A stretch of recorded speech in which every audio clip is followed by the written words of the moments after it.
Pro. Somebody lend me the EKs before I can you borrow it? No, these are the enduring understanding. I just need an EK, the 2.A. Yeah. Because I didn't have time to load it and I don't know. The camera's not loading up.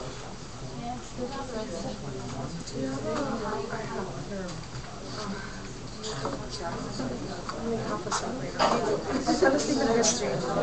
And my straws, when I opened my eyes, she was thinking about it. God damn. Shut up.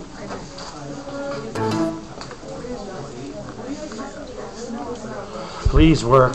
Please, please, please. So even if there's a computer, how about a camera? My laptop, yes. I'm going to start doing it on that because it's working, it's working. Alright, so last class we talked about water properties. So the key about water properties, remembering, is understanding what is the source of the properties of water. And we talked about the polarity of water and the fact that water can make hydrogen bonds, right? As an explanation to why water has the properties that it does. Basically, water is going to be kind of like a mini magnet that's going to be attracted to anything that's polar, charged, or has hydrogens, so that it can connect with itself through hydrogen bonds, or by the negative part connects to the positive part, or whatever. Since there's a lot of things in nature which are polar, charged, or have hydrogen bonds, water is very important.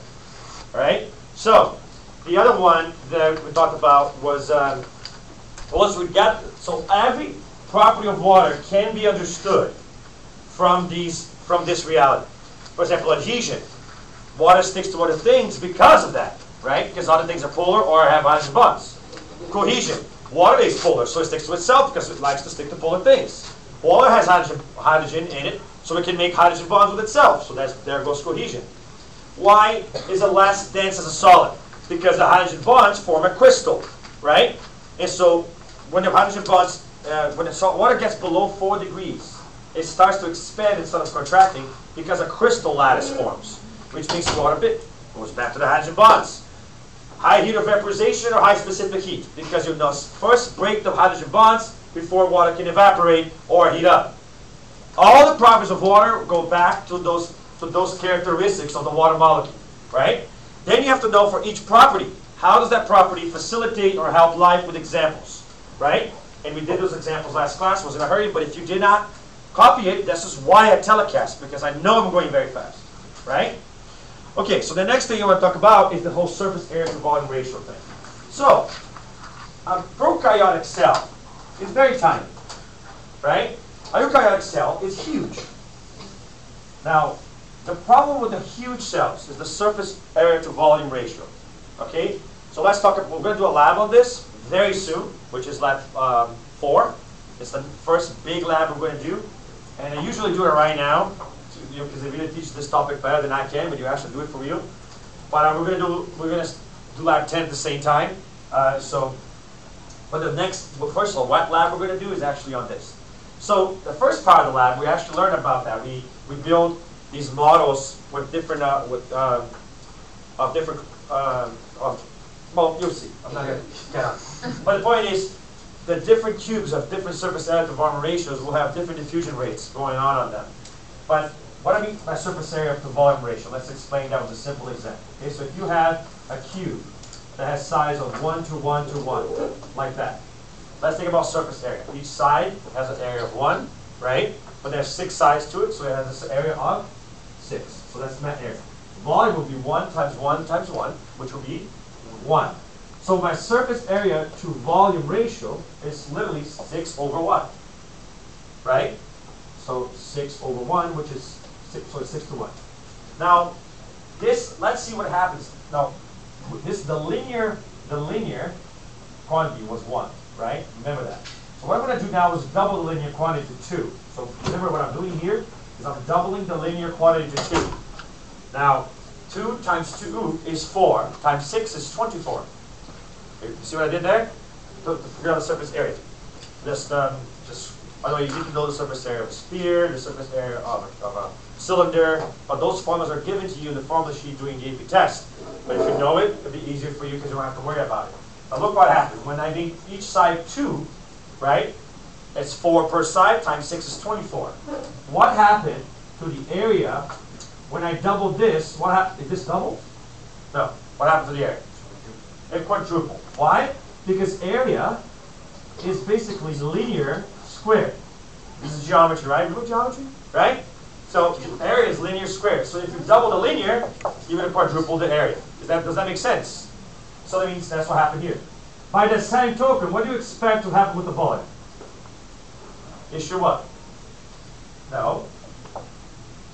Volume is linear cubed, right? So if I double the number here, what's going to happen to the volume? Times what? 4. No, 2 to the cube power. 8. Gosh. 8. So this will be 8 times bigger, therefore I'm expecting it to be 8. Well, let's see if that's true. 2 times 2 times 2? 8. With me? Now, that's just geometry. You're not a geometry teacher. If you have a problem with it, don't knock Mr. Franklin's room like, what's going on, Mr. Franklin? But the point is, the surface area to volume ratio is 3 to 1. Now, what happened to the surface area to volume ratio when I doubled the linear factor? It became what? Half. You notice that? Okay, so now I'm going to triple the linear factor. And we're going to go to 3. By the same logic, area will be 3 squared. So it'll be 9 times bigger than the original was. So 9 times bigger than 6, which is what? 54. 54. If you don't trust it, you can do it the other way, which is do 3 times 3, which is 9 times 6, 54. Same thing.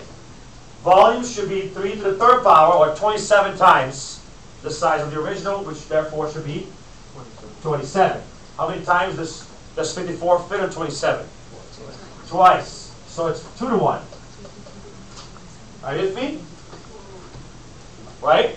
Now, as you can see, now here, I tripled, since from the original, I tripled the linear thing. I did it times 9, the area, right? Times 27, the volume, okay? And then the surface area became a 3rd. Well, there's a pattern here. When you double, it becomes a 3rd. Are you with me, I'm saying? So it's basically, whatever you do to the linear becomes this factor in the bottom here. So if I quadruple the linear, the ratio will be a 1/4. If I quintuple the linear factor, the ratio will be a 1/5. Are you with me? Of the original. Now, the point of it is, there's something else that's happening here. Linear grows at a steady linear pace, when the area will go exponentially, right, to the square of that linear factor, which means the area grows a lot faster than the linear grows. That makes sense, right? You see it there? Area grows faster. Volume goes even faster because it grows with a cube factor. What that means is that as things get larger, right, volume increases a lot faster than surface area does. Does that make sense? Yes? Everybody clear with me of that? That's what I just showed you mathematically there. Volume increases a lot faster than surface area does. Which means the ratio, as you become larger, the ratio becomes smaller. Does that make sense? Yeah. Okay. So let's think about this. If I have a huge indoor stadium, American Airlines Arena, right? And that has an AC system, right? And then I have a small apartment, and it has an AC system. Both environments are set up to 75 degrees. Power goes out of Miami. Which place becomes hotter first? The apartment. You know why? Because even though American Airlines Arena is bigger, right, it would take longer for the heat to exit it because it has such a small surface area to volume ratio. Elephant versus a mouse. Okay? The elephant, both are trying to regulate their internal body temperature. Which one has to have a higher metabolic rate? The mouse. Why? Because the mouse is losing heat faster. Why? Because it has a smaller and therefore has a bigger surface area to volume ratio, which means the heat escapes its body at a faster pace. Are you with me? I'm trying to say? Don't believe me. We'll talk more about this later. And it's actually in the lab, the pre-lab for that lab. Because if you think about it, the elephant being so large, it will have a small surface area to volume ratio, which means diffusion of heat, of energy through it, and of matter if it was the case, it will actually be slower. Right? With that in mind, let's think about the cell now. Okay? I mean, I already did a first application of surface area to volume ratio. The idea that larger things are slower to let things in or out. So let me give an example then. A cell. Prokaryotic times a cell, a eukaryotic cell that's 1,000 times bigger. If it's 1,000 times bigger in a linear way, it would be 1,000 times worse surface area to volume ratio, right? Which of the two cells will have an easier time getting things in and out efficiently? The prokaryotic cell. Meanwhile, the eukaryotic cell will have what? A problem with that. A problem with that. And it gets worse the bigger you get. That's why you don't see cells the size of this room. There's actually no biological imperative that says that cells can't be this big. In fact, there is a cell in this room which is 6 feet long. For anybody who's 6 feet, there's some cells going from the back of your thing to the tip of the toe. Those are neurons. Enormous cells. So who says cells can't be? Think about a giraffe. From the cervical thing to the tip of her limb. That's like 12 feet maybe. One neuron.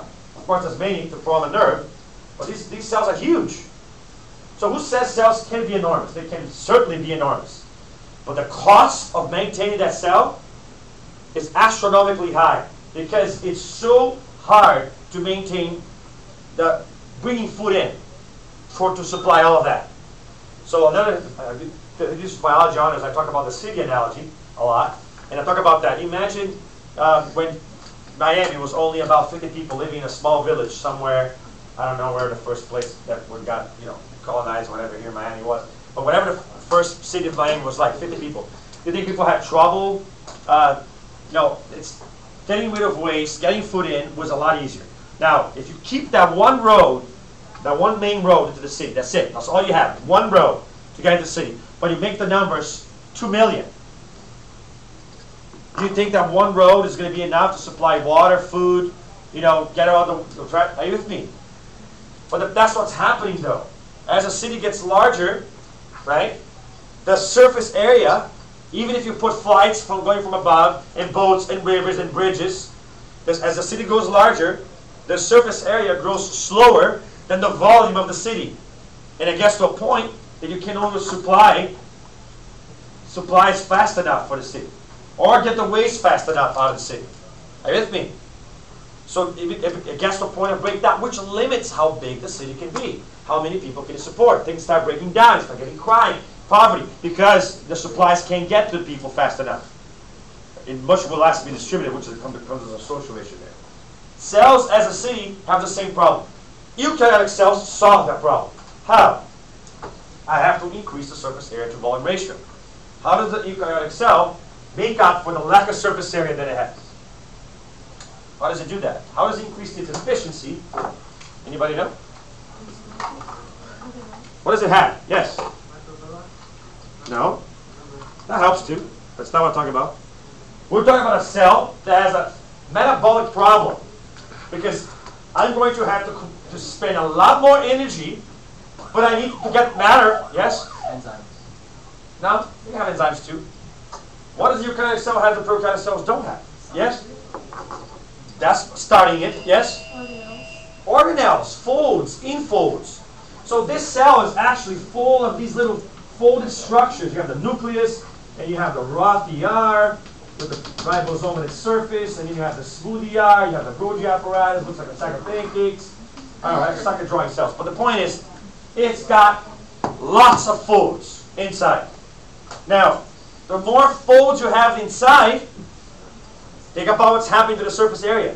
So think about it. If I draw a racetrack like this, all right, I'm going to go this distance. But if I draw in the same space, the same volume, if I draw a racetrack like this,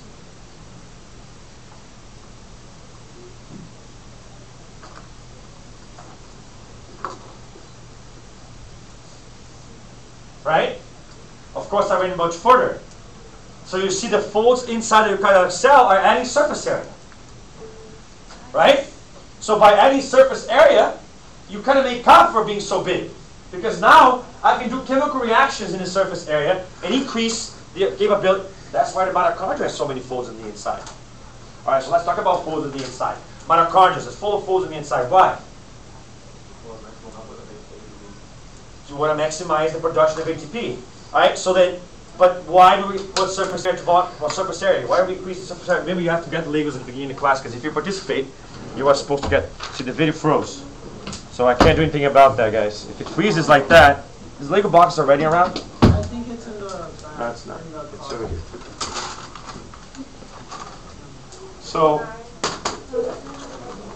So it's like. So this is why you cannot count in the video. You know, it froze. I'm not sure if it's telecasting or not. I see myself moving there right now, so I think it's okay. All right. So the surface area increase that you get from having those inflows allows the eukaryotic cell to more efficiently perform its job, to kind of try to offset for the lack of supplies and getting rid of waste. Remember, it's not just getting things in; it's also getting things out. Everything you produce is got to get out. All the waste is got to get out. All the things you need, you got to get in. So 2.A.3 is about the matter part of life and how limitations to the growth sometimes come from lack of nutrients, and how we need nitrogen, phosphorus, and sulfur, and carbon to produce the materials of life, and how water is an important material for life. But all of these materials got to get in life somehow. Are you with me? But to get inside of life, and for life to process and use these materials, the bigger the surface area to volume ratio is, the better. So when you have a large cell and you have a problem with that, they make up for it by having in folds. The mitochondria has lots of folds on the inside to maximize surface area to volume ratio, to maximize its metabolic potential. And this is all over the cycle of life. You see this. So some examples, right? It's not going to be in the video, but you can look at this. So let's look at some examples. Now think about a tree. A tree, all right? So what is a tree's leaves? What is the job of the leaves? Come on, guys, you know this. What's the job of the leaves? That's the only job of the leaves? Photosynthesis? What else is the job of the leaves? To let out water, to cool off the plants. The leaves also, in order to do photosynthesis, what has to happen inside the leaves? Aside from actually making the sugar capture the sunlight. Well, that happens too, but it's the other thing. What do they got to catch? We're talking about last class. Not just sunlight. Carbon dioxide. All right, so they need to absorb matter. We're not talking about energy here. Now, because if it was just energy, think about it. One large, enormous leaf would perhaps even be advantageous because you will block out the sunlight for anybody below it, which will outcompete them for the sunlight, and you'll be better than them. Of course, one large leaf is hard to support, so you're going to have a thicker, stronger stem, so it makes up for that. But there are some plants that take that strategy with large leaves, right? But the majority of the plants choose a different strategy. What are the leaves of plants usually like? Small, and then you have lots of them. Think about a tree. One large leaves or hundreds of thousands of small leaves. Why? Surface area to volume ratio. Because instead of having one large thing, you have a small thing. This is why. Because what's happening at the leaves? Gas exchange. And for gas exchange, that means matter transfer from one place to the other, which means membrane surfaces are going to limit the exchange. Which means the smaller the size, the more surface area to volume ratio I have, the more efficient I am at transferring materials. And since transferring gases is integral to the performance of the leaves, not just capturing sunlight, but transferring gases, it must be smaller. This is the microvilli we're going to see in the board right now. Microvilli are inside the lining of the intestines. So if you look at the intestines, right, they have these tiny little tubes. So this is the actual intestinal wall, and then you have these tubes.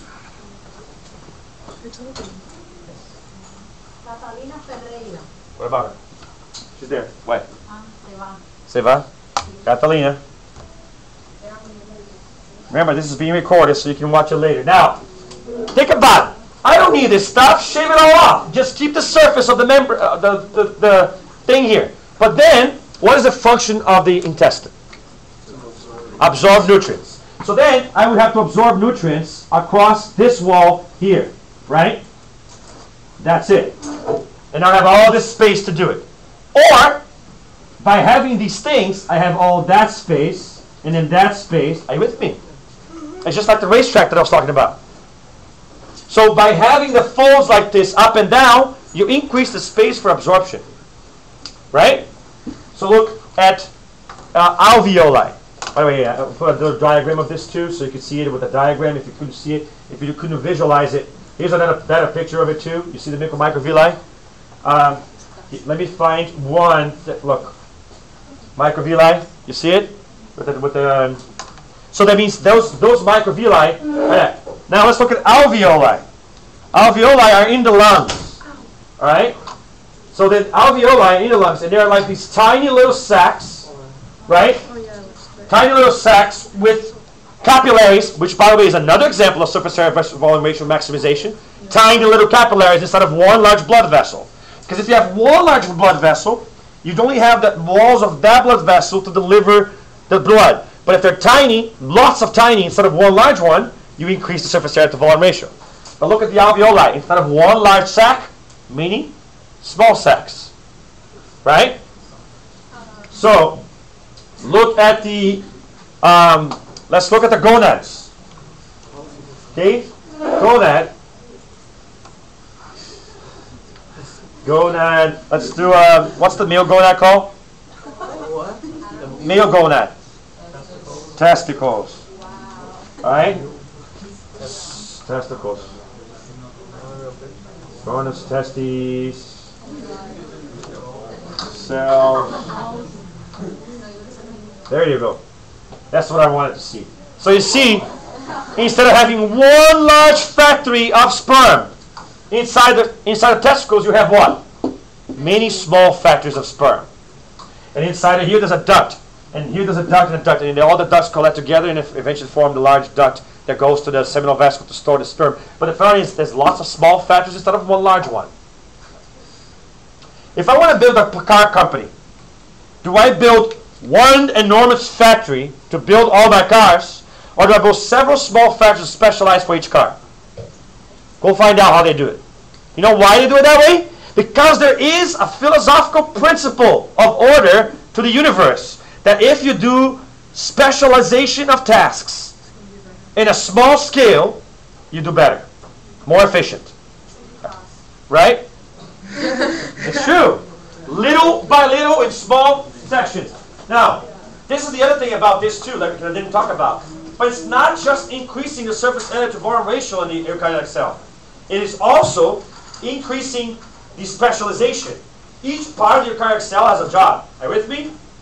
And the fact that this is doing something, that's doing something, that's doing something else means that the enzymes working here, they don't compete with the enzymes working here to find things. Think about it. If I was an enzyme trying to find my substrate in a large cell with all the chemistry happening all at once.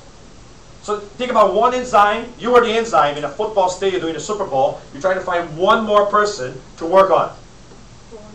Or, the best example that I give this actually is sports. Imagine having one soccer field.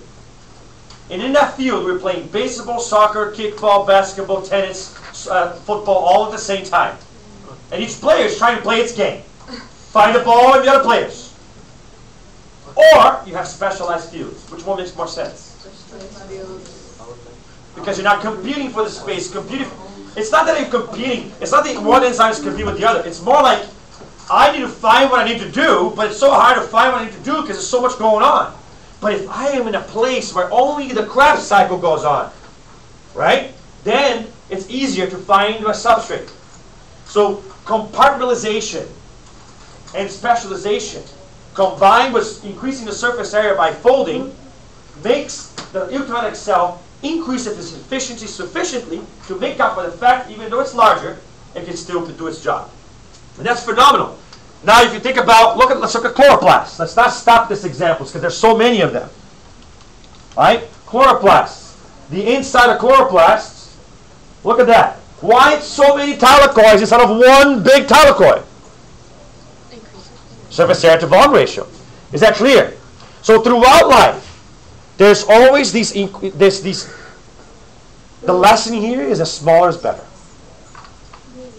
Lots of small ones is better than one big one. Okay, just think about that. Okay. So that was 2A.3. All right. Yes, question. Oh, yes, go ahead. So more surface area, like Compensates for the big size. So not just surface area, specialization and compartmentalization of tasks, so that each part does a specific job, which decreases the competitive inhibition. This is the root hairs. One more example that's in the case, so I want to make sure I talk about it. Root hairs. So what is the job of the roots? Absorption, right?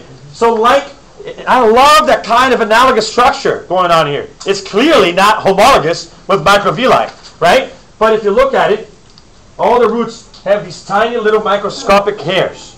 Instead of one large root, lots of tiny little absorption surfaces. Are you with me? All of it to increase surface area to volume ratio. Is everybody clear on that? Okay, so that was talking about, and that's great. Question, yes? The thing with like making multiple instead of one, can that also be like a defensive strategy too? Like instead of like if there's one and that one dies, then there's nothing else. Give the man 5 Legos. That's glorious. That's glorious. So Isaac said, if you have multiple small ones instead of one large one, if something breaks down with the large one, you're not done. And if there's multiple small ones, it's okay if there's a bunch of defective ones, you're not going to have a problem. All right? That's pretty brilliant. Huh? You shouldn't be scared, Jenny. You got this. All right, 4A1. Let's talk about 4A1. By the way, what you answered on that little thing last time versus what we did, like the Castro was the only one that knew what it was going on here. Everybody else was like, I think it was you, I think that actually wrote the right thing. Everybody else had no idea what 2A.3 was about. The day before, we covered something, you got to review what we're supposed to be covering. 4A1. So we're switching gears to 4A1.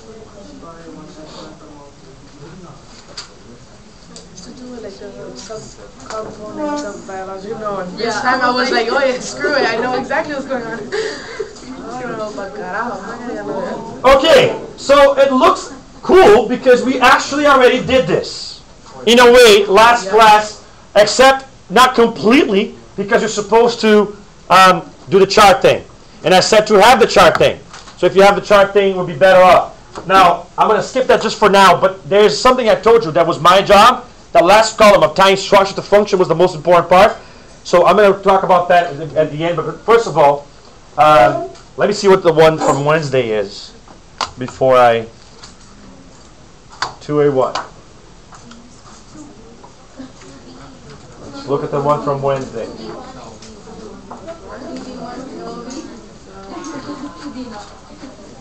To be one of the best students. Okay. All right.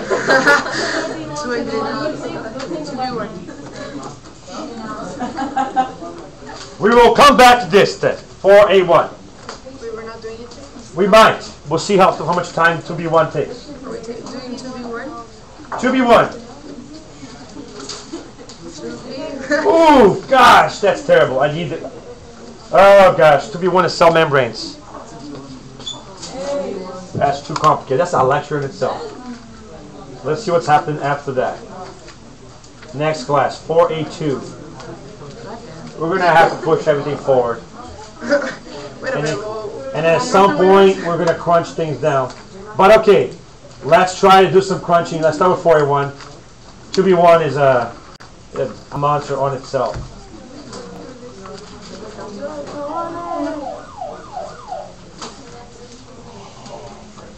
(4A1).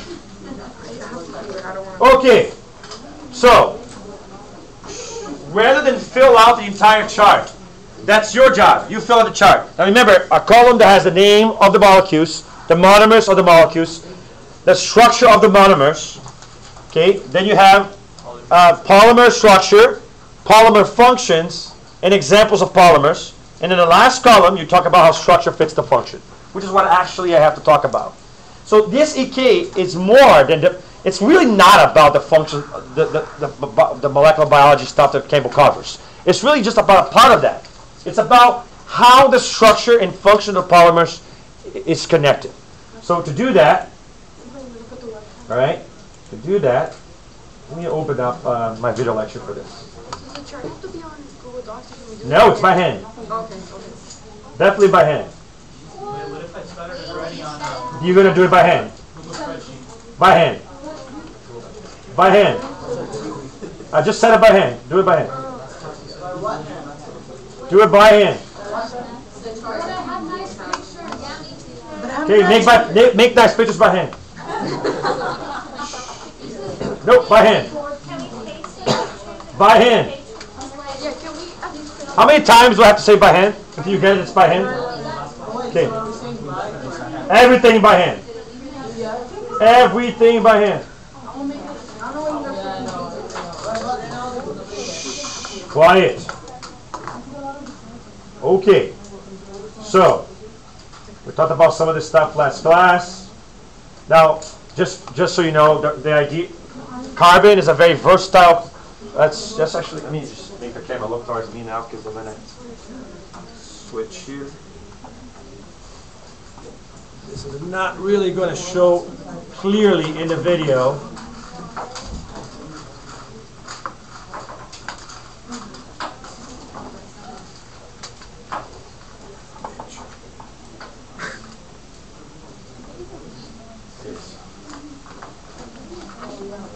All right. The versatility of a lot of these biochemical molecules comes from the fact that carbon can make multiple types of bonds. And that's something that the chapter talks about. And because of the atomic structure of carbon, carbon can make up to 4 bonds in different shapes. Now, notice that this is important for what we're talking about with the structure and function. Because if you make bonds like this, single bonds, then you make this kind of like, cross shape. But if you make a double bond, then you make a different shape. And that's important when we talk about triglycerides, because with the double bond, you have that kind of shape, and with a single bond, you have that kind of shape. And that's going to be important in a second. Triple bonds will make linear structures. So this will be important soon, and we'll talk about it soon. Anyways, there's a lot of types of things. Now, hydrocarbons is when you only have hydrogen and carbon. And they're important for life because they store a lot of energy. And we see hydrocarbons in the chains of fatty acid chains of the lipids.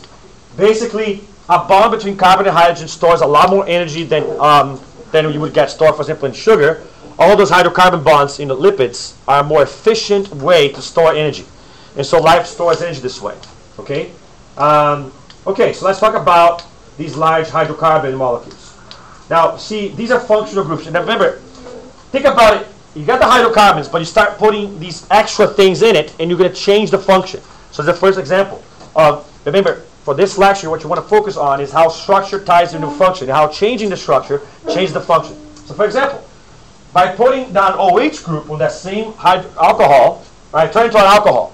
But if I take the OH out and put COOH on it, I turn it into a carboxylic acid, which is an organic acid, right? So one function makes it an alcohol, highly soluble. The other function gives it an acidic-like property. So by changing the functional group, you're going to change the function of it. These are some of the major functional groups that show up in life. But this one I definitely would remember, the OH one, because it shows up a lot on the sugars and makes them very well soluble. I talked about it in that last class. The COOH is also an important one because it will make things acid-like, and that shows up both in lipids and on proteins. And then we have the amino group, which shows up in proteins. All right? So these are very important ones. Now, of course, macromolecules are built of smaller molecules, right? And the way we built them, and this is very important, is by removing a water. Now, notice that what's happening here. You're taking an H out and an OH out, and so you're synthesizing, putting together by removing water. That's why it's called dehydration synthesis, right?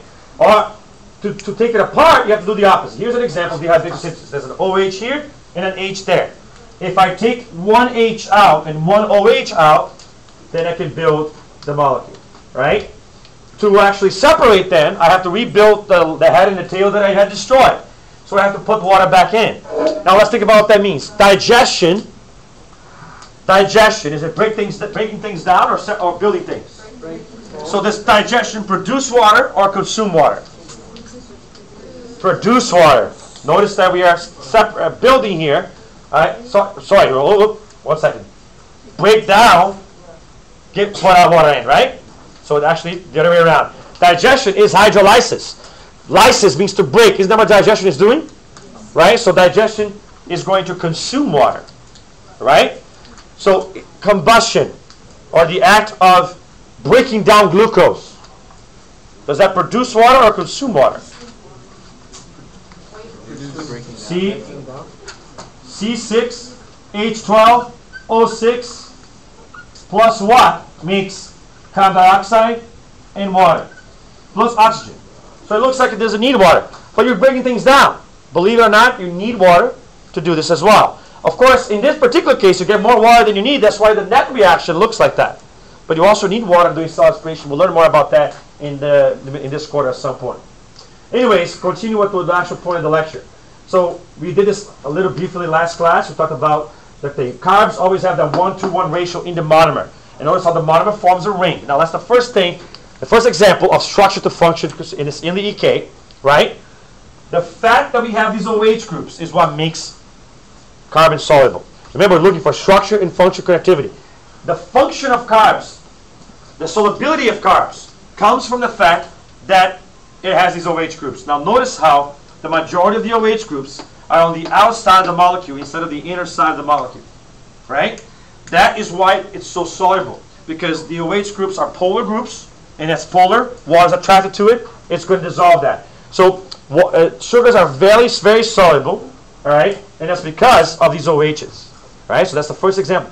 I'm going to do several examples of structure to function. This is the first one. Make sure you write them down, right?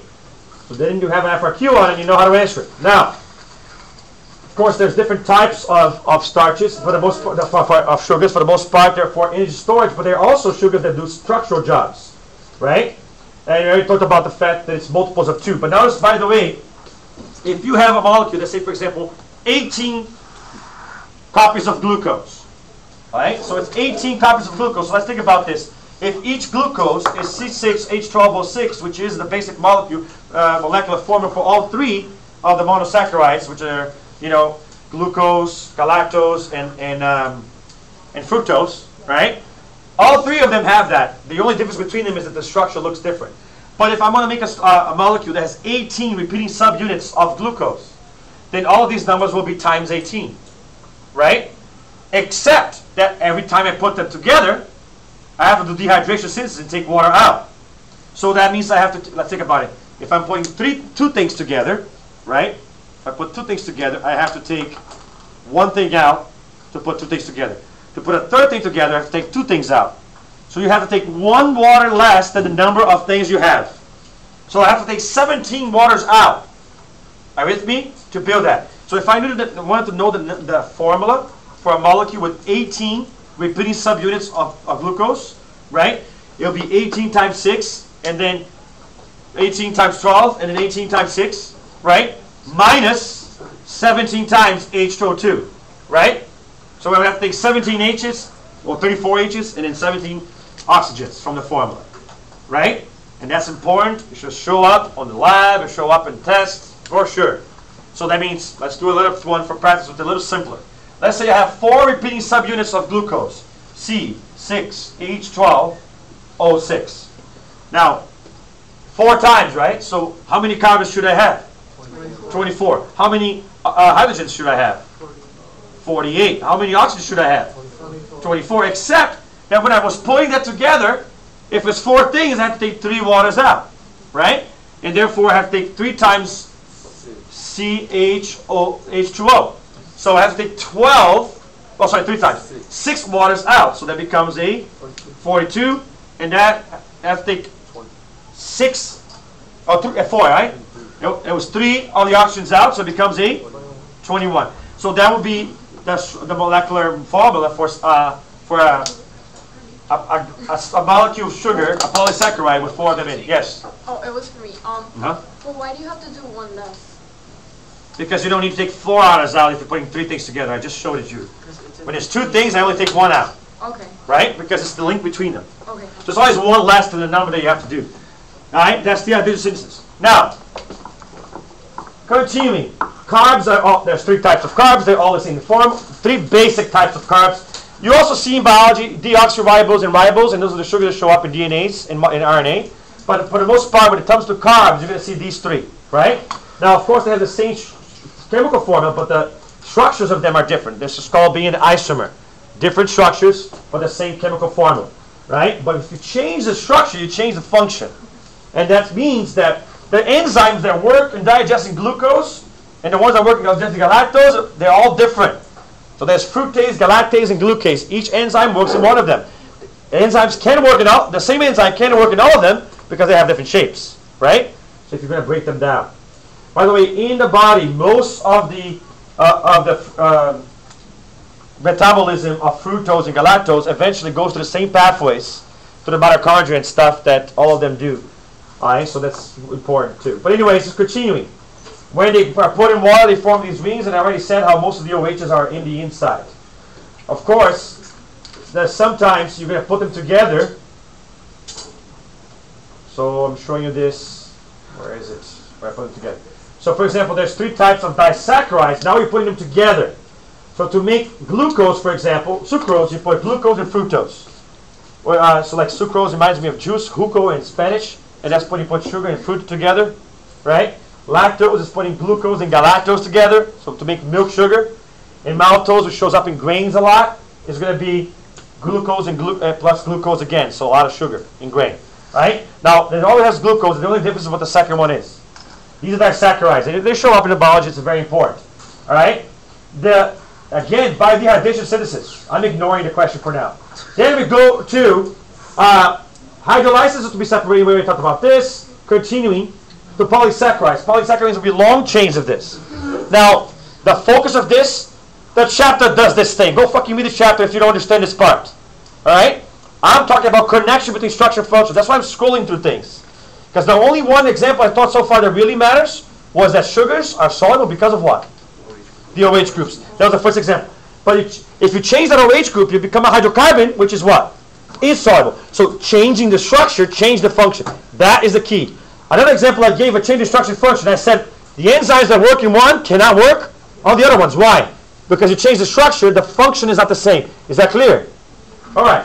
Now, that's the key. This is, now look at the difference between molecules. So basically the polymers of sugar is what make these polysaccharides. This is the polymer. Some examples. We have starch, glycogen, and cellulose. Now, check out cellulose. Pay attention to it. You see these connections right here. That's going to change everything. You change the structure, change the function. We'll go back to it in a second. All right, now look at the 3 structures.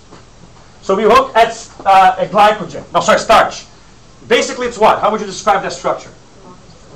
An enormous chain of glucose, right? So basically, if I want to digest that, all I have to do is take one by a time and then digest that. So the enzyme will come here, take that one out, then take that one out, then take that one out. And it can start from the other side too and digesting it. And that's how plants store sugar, all right? A lot of them store their roots, right? And stuff like that, but that's how they store sugar. Glycogen, how is the glycogen different? You change the structure. This is the third example I'm doing about. This is what matters here in this lecture. How is it different from that? What am I changing? What does the starch have? Oh, glycogen have. This one, they're offset. This is starch, that's glycogen, and that's cellulose, right? What is the difference in the starch? Branches off. Branches off. Now, because it branches off, it makes this harder to become, this becomes more solid-like. Because the molecule doesn't really, sorry, the other way around. It becomes more liquid-like. All right, because it becomes harder for the molecule to connect to itself very well. Because there's so much branch that it's hard to put 2 glycogens together. Anyways, the point of this is that this liquefies the molecule a little bit. Not completely, but it becomes more fluid-like. Right? First of all. Now, why is that important? How are animals different from plants in terms of energy needs? What do animals do that plants don't do? A lot of them. If I think of plants versus animals, aside from metabolic, getting energy, how do they use energy? One crucial difference on terms of the lives of plants and the lives of animals. Animals move around, and they need to get energy to their muscles when they need to move around. All right? Now, so if you make your energy, this is done in the liver, and you got to deliver this to the muscles and the brain, which need energy. Most of your glycogen is stored in the liver, what makes it, the large muscles like the thighs, and in the brain. But how do I deliver something across the body? It's easier if it's what? more liquid-like. Also, because of the extreme sudden energy needs, if you start working out, immediately your ATP goes to shit, and then a second later the glucose goes away, and the body starts saying, I have a glucose shortage. Start breaking down glycogen. All right, let's take one at a time. That's it forever. But the glycogen, because it has branches, you can start from here, from here, from here, from here, from here, from here. Are you with me? So you can break down of glycogen is what? Faster. Because you have more surface area to attack it. Are you with me, I'm saying? Okay, glucose. How is it different from the other ones? Look at it. There's several chains, and the chains are what? To each other. Which makes it like more like a brick wall of sugar than an actual chain of sugar. And if you actually look at cellulose, you will see that it's exactly what it is. It acts like a brick wall of sugar. I'm going to get to that in a second, by the way. Hold on. Glycogen, let's still talk about things I already talked about. So it forms a set of brick wall sugar which forms fibers, which actually form tough, rigid things that hold the trees up. Or what holds this paper together. It's hard, it's not that easy to break, and it's just cellulose, sugar. Right? So that is what that is. Alright, you change the structure, you change the function. That was several examples of that. Alright, so moving on to lipids. Trying to find, by the way, because cellulose is a different structure, the enzymes that we have to break down glycogen and starch do not work on cellulose. And since we don't actually have natural enzymes to break down cellulose, we live symbiotically with microorganisms, especially the herbivores, right? To rely on the breakdown, which is why cows have 3 stomachs. Because the food has to sit there for a while for the microorganisms to break down the cellulose so that they can get the sugar needs that they have. Because that's all they need, right? So symbiotic life with them. Lipids. Now, there's different structures, different functions. Let's look at that. That's what we're looking at, right? And of course, so you have oils and we have chains, all right? Now look at these different things. Look at that chain and that chain. Butter, oil. What's the difference? One bends. That little bit, remember the bending thing in the glycogen? I said if it bends, it becomes more fluid-like. That's bends. It's easy to stack them up next to each other to make it more solid-like. So butter or animal fat is typically saturated. Saturated means I have the maximum number of carbon and hydrogen bonds that I can possibly have, which means more energy, which means straight molecule, which means more solid-like, which means clogged your arteries. Meanwhile, oil fat, right, from most plants, fat is oily. It will have the bend, which means it has less bonds to carbon and hydrogen, less energy, but it has a bend, more fluid-like. Do not clog your arteries. In fact, it will bulldoze those clogs. So that's good cholesterol versus bad cholesterol, clearly visible there. By the way, you see how the saturated has the maximum number of bonds. Every single carbon has 2 hydrogens connected to it. That's the hydrocarbon that stores all that energy efficiently, like I talked about. By the way, all lipids have that glycerol backbone and the chains of fatty acids connected to them. You see on this lipid 1 chain, but this one shows you how you can have up to 3 chains connected to the glycerol. Right? Now, all these chains are saturated, so it will be a very fluid-like lipid if it was this one. Right? Notice, by the way, to put them together, you again have to do dehydration synthesis. Right? Now, skipping that stuff, lipids have a lot of functions, long-term energy storage. All right? Protection against heat loss, insulation. If you're fat, it'd be better, like the polar bear. Protection against physical shock. As you fall, you have that, that fat to protect you. Protection against water loss. Lipid layers on their skin. You jump in the water, you come out, you dry. Why? Because fat pushes water away. So that keeps you happy to stay hot because the water doesn't cool you off. So a penguin, seal, they jump in the water, they're not actually wet. Believe it or not, in a few minutes they're dry. Why? Because they're covered with fat, right? But we also have fats that act like major components of the cell membrane, the phospholipids. We'll talk about that in a second. You have fat that acts like hormones, which communicate across long distances. Now, very important, hormones made of fat, because they are hydrophobic, they go through the membrane as if the membrane is not even there. Right? Because the membrane is primarily hydrophobic. Meaning, because of that, messages sent through fat hormones are delivered quicker than messages delivered through protein hormones, which have to use intermediates to get the message through. We'll learn more about that later in the year when we do cell communication. But see, you change the structure, change the function. Use a fat instead of a protein to deliver a message, the message gets there quicker. That's the examples you have to focus on. I already gave an example of change the structure, change the function here, which is the whole... now let's think about something. If I'm a polar bear, I live in a cold area of the world. Do my cell membranes, my cell membranes have more saturated fat or more unsaturated fat in it? Let's think about that. If it's saturated, it's the one that has no kinks. It's going to be more solid-like or more fluid-like? Solid-like. All right. So if I have unsaturated, there will be less with the kinks. It'll be more fluid-like. And it's cold. Do I want fluid-like or solid-like cell membranes? It's cold. Cold is already going to freeze it. So making it fluid-like is almost like making your membranes an antifreeze. Are you with me? So polar bears will have more, what, in their body? Unsaturated fat on the membranes. Now if I live in a desert, makes more sense to have what? Saturated fat to make it more solid-like.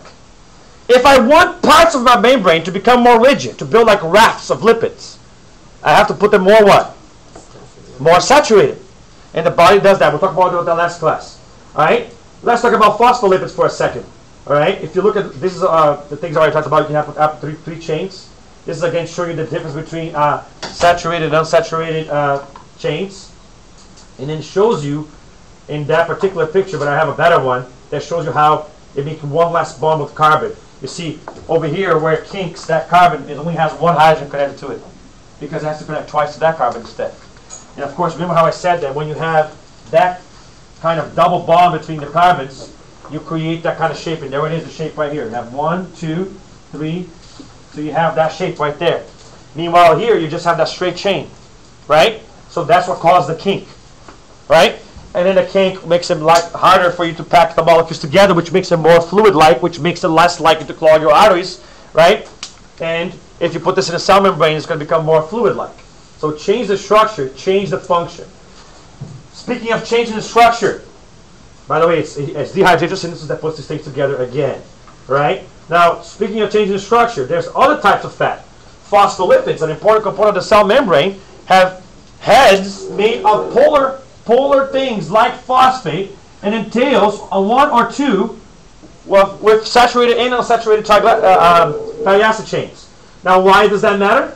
Because one side of the molecule loves water while the other side hates water. And that's going to be integral in the formation of the cell membrane, and in a giving of the cell membrane its structural function. Right? You change that, you change everything about the lipid. It's no longer acting just like a lipid. It's acting like a lipid and something that loves water. So that means these things will be attracted to water, right? So that's why you get the heads next to each other, attracted to each other, and attracted to the water that's on the outside. And then the tails are attracted to each other. But they hate water, so they avoid touching the water. And that is what creates the bilayer. And so the bilayer of the cell membrane produces itself naturally because of the attraction, because of this awesome shape of this molecule. But of course, if you change this to a saturated, right, it becomes more fluid-like.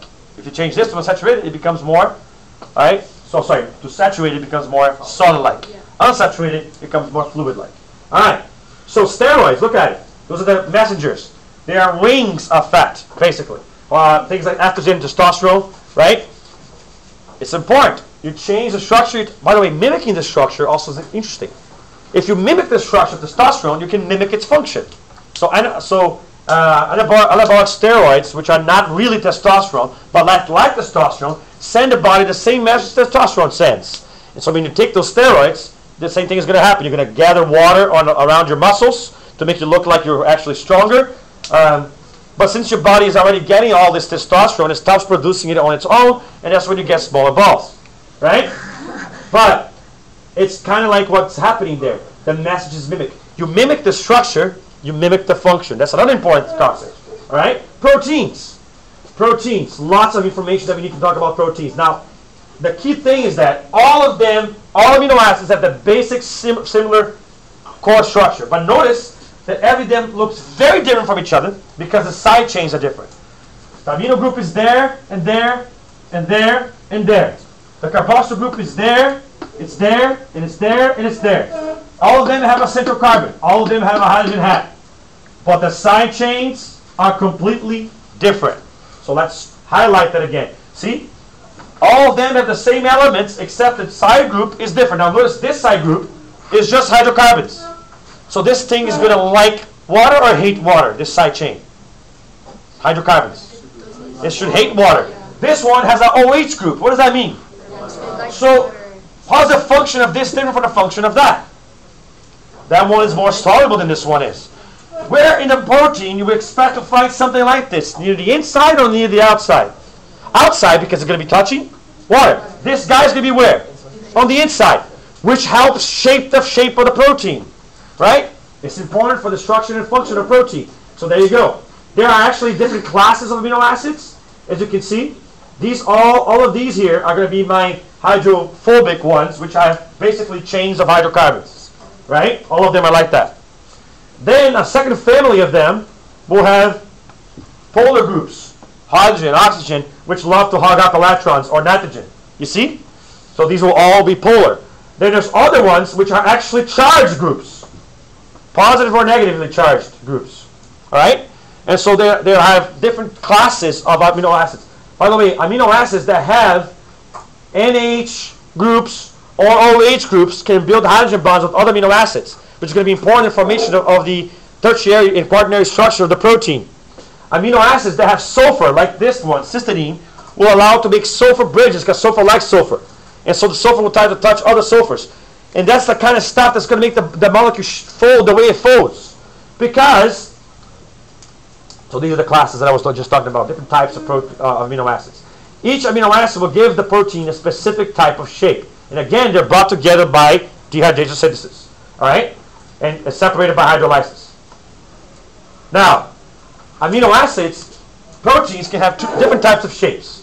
As you can see, some of them are going to be these globular shapes. Others will have these kind of chain shapes. But in either case, it's interactions between amino acid chains which causes the folding of the protein to occur the way that it does. Now, a lot of proteins also have other things in them. You see the other little cofactors in it, which allow the protein to form the function that it does. Now, protein structure is basically a chain of polypeptides at its simplest. It's called the primary structure. But if I change the primary structure, I change the side chains. And if I change the side chains, I change the way it folds. And therefore, I change the function. So changing the side chain, especially if the change in the middle, early, late changes might not affect the molecule too much because it might be in the corners of it. But if you make a change in the middle of the molecule, even a small change, like the sickle cell anemia is a change in one amino acid in the middle of the chain, that's enough to screw up the whole thing. You know? So changes in primary structure. Now here's another part of the EK that's important. All right? It's in life, it's not just functional to shape. It's this. Sequence matters in life. All right? Sequence. And then you see this in two things. DNA and proteins. You change the sequence, you're going to change the what? Everything about it. The function of the molecule. All right? So because you're going to change the way it folds in this particular case. All right? So the primary structure is just a sequence. But if you change the sequence, you change everything. All right? Secondary structure has to do with connections between the backbone parts of the amino acids. So the amino group and the carboxyl group. So it's attractions between those. That means if you change the primary structure, you do not necessarily change the secondary structure. That could be a test question. All right? They sometimes have that. It's confusing people. You can change the primary structure and not change the secondary structure. Because the secondary structure does not have anything to do with the side chains. Are you with me? So, but types of secondary structure include alpha helix, which are these little turns, or beta plates, which are these little zigzags that the molecule does. And so in a three-dimensional protein, you're going to have some alpha helix and some beta plated sheets in the middle of the structure. But then those structures fold on themselves, right, to form these patterns of tertiary structure. Why? Because of hydrogen bonds, docile bridges, avoiding water versus liking water. So there's 5 main reasons why proteins fold the way they do. Hydrogen bonds, disulfide bridges, hating water versus loving water. If you hate water, you want to be on the inside. If you love water, you want to be on the outside.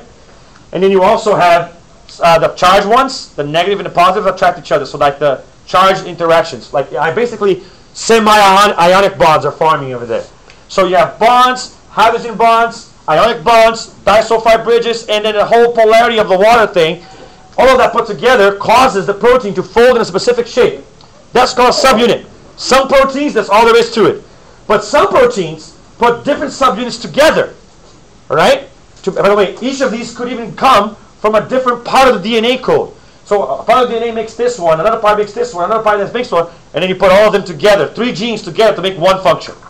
Right? So hemoglobin, for example, has several subunits. Basically, it's 5 major subunits. And the way they are set up together is what makes the protein have its function. Now, here's what's interesting. If you change the primary structure, you might not change the secondary structure, but you most likely will change the tertiary and possibly the quaternary structure.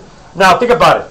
If I change the primary structure on one subunit of a protein that has 40 subunits, the likelihood of a change in primary structure of one subunit affecting the entire protein is not that big. But if the protein has only 2 subunits and you change one primary structure, so it depends. Is that clear? What I'm trying to say? So, it depends. But in general, changes to primary structure change the quaternary structure because you change the sequence, you change the message, you change the function. Speaking of which, if you go there now, look, you change the function. You burn the protein, you heat it up, the hydrogen bonds break, it denatures, it loses its structure permanently. It is impossible to revert it back to what it was. You'd have to destroy it and build it from scratch. And that's what happens every time you get a fever, right? You're trying to destroy the proteins of the invader. You destroy some of your own in the process. Now they have to rebuild everything that got destroyed. Because denaturing permanently deassembles the protein, and the protein has to be rebuilt from scratch. All right? And this is an example of that happening right there. Again, a single change in the 6 amino acids of the sequence causes a complete change in the structure of the protein. So that's change the structure, change the function. Another example from the EKs. Obviously, when it comes to nucleic acids, which we'll talk about in more detail later in the year, clearly, if you change the structure, you change the function. Because when you compare DNA to RNA, they are very different. So that's what I'm going to talk about right here. DNA has double helixes, while RNA has a single helix. This allows the RNA to be more versatile, but when it gains versatility, it allows it to do a lot of different functions, because RNA has lots of functions in the body.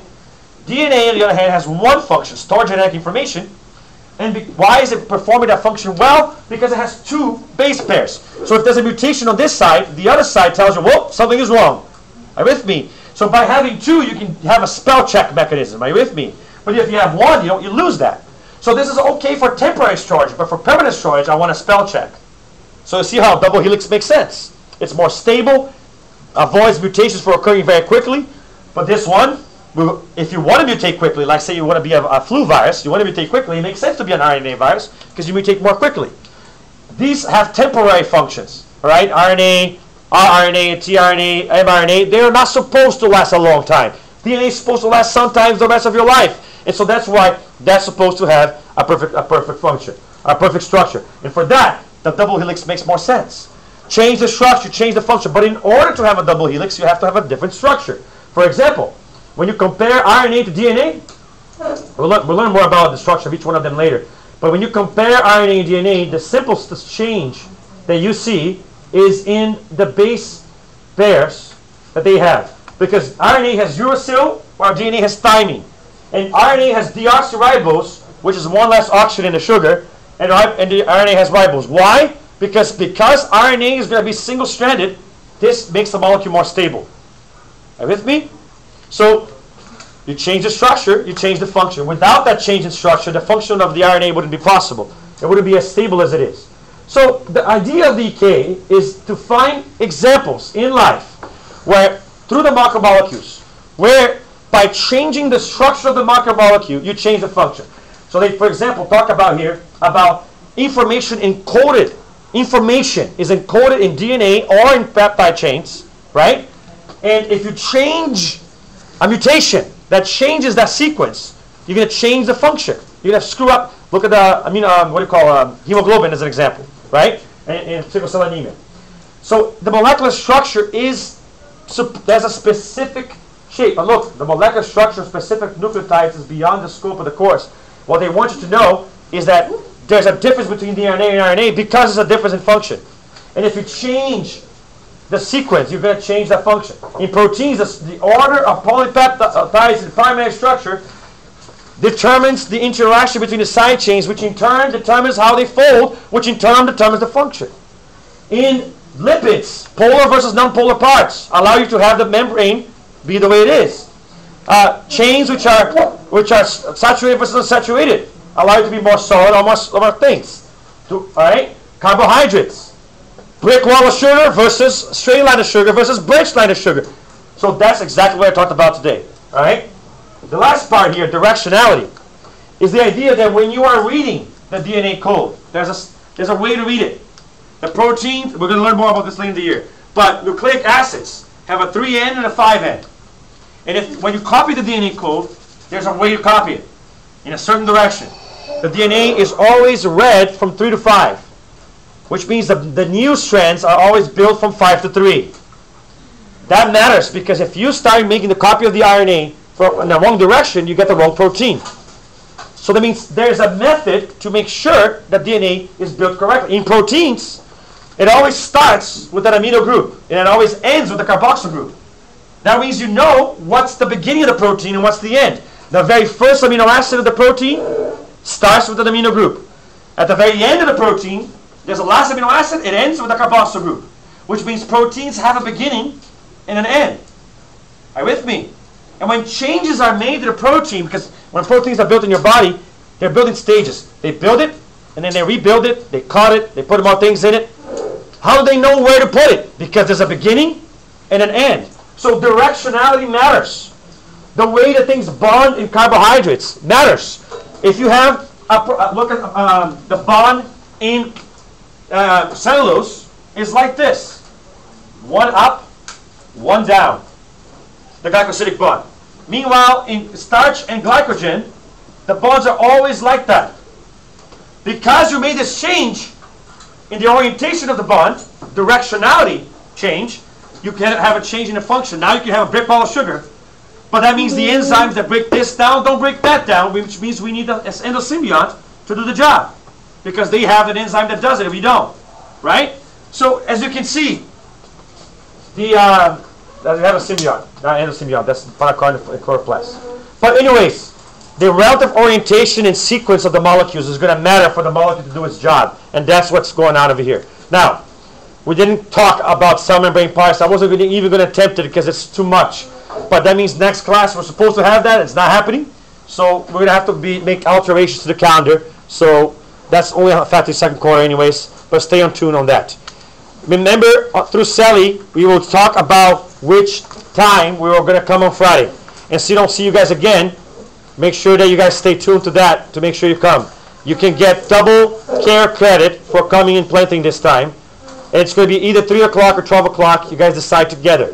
It's fine with me. I'll do either. But you guys let me know which one you guys want me to do. All right? Okay. If you do not study this hardcore, this is too fast and furious for you to follow. This is why you have to study hard. Are you with me, I'm saying?